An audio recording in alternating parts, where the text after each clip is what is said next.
ሴቶች ገንዘብ ስለሚሰጡ ወንዶች የበላይ ናቸው ይላል ሱራ 4:34 ላይ። የእኛን ጠየቅሽን ገላትያ ምዕራፍ 3 ቁጥር ከ26 ጀምረሽ እስከ 28 በክርስቶስ ሁሉ ሰው እኩል፣ ወንድ ሴት የለም፣ ጨዋ ባሪያ የለም፣ አንድ ሰው ነው።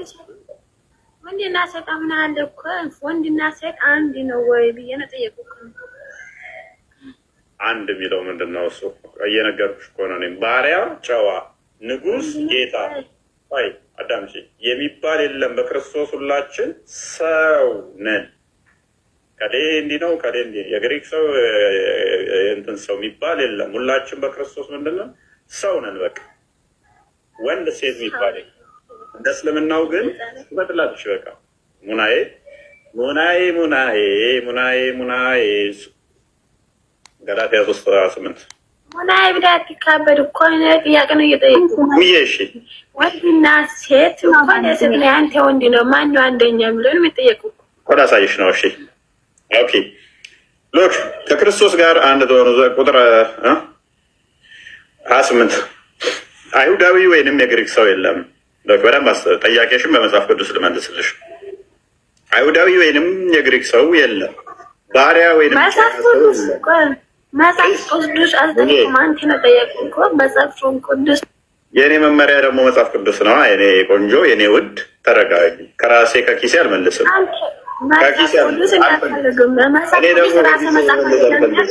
እኔ ከኪሴ መመለስ አልፈልግም። እኔ በመጽሐፍ ቅዱስ ነው መልሰው አልፈልግም። በግድ እኮ ጎዶሎ ነሽ እንድላት እኮ ነው።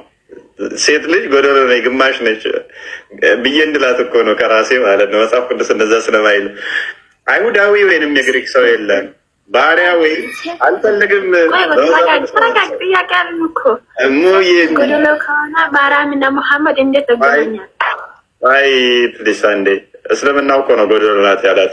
እኔ በመጽሐፍ ቅዱስ ልመለስ ፕሊስ አንዴ። ወይ ሙዬ አይሁዳዊ ወይንም የግሪክ ሰው የለም፣ ባሪያ ወይንም ጨዋ ሰው የለም፣ ወንድ ወይም ሴት የለም፣ ሁላችሁ በክርስቶስ ኢየሱስ አንድ ሰው ናችሁ። ስለዚህ ክፍፍል ውስጥ አንገባም እኛ። ስለዚህ ሁላችን ምንድነን? በክርስቶስ ስንሆን የተጠመቅን ክርስቶስን የለበስን አንድ ሰው ነው እንጂ የምንባለው ከሌ ትበልጣለች ከሌ ታንሳለች የሚል በመጽሐፍ ቅዱሳችን ስለማይፈቀድ የለም።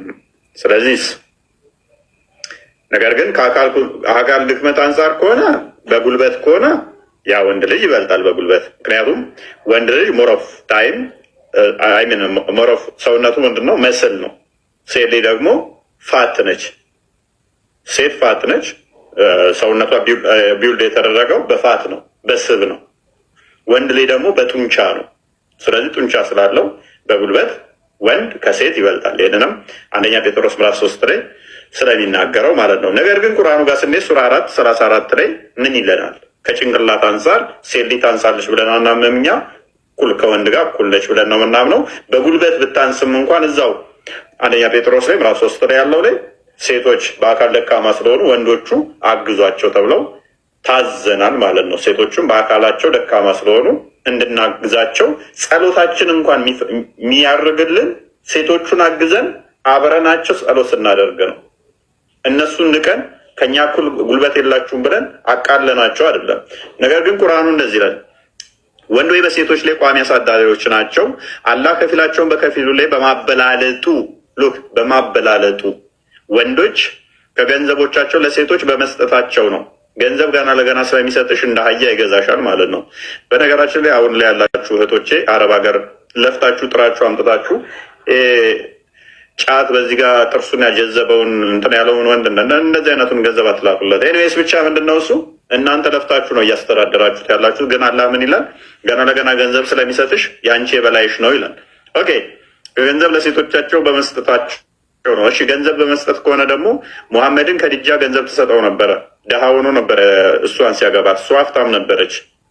ዳም ሆነ አገኘንህ አከበርንህ ሱረቱ ዱሃ 7ኛው አይ ቲንክ የሚለው 7 እና 8 አካባቢ የሚለው ምንድነው? እሱ ሙሐመድ ድሃ ነበረ፣ ከዛ የከበረው የቲም ነበረ፣ ከዛ የከበረው ከድጃን አግብቶ ነው። ስለዚህ ሙሐመድ የከድጃ በታች ነበር ማለት ነው።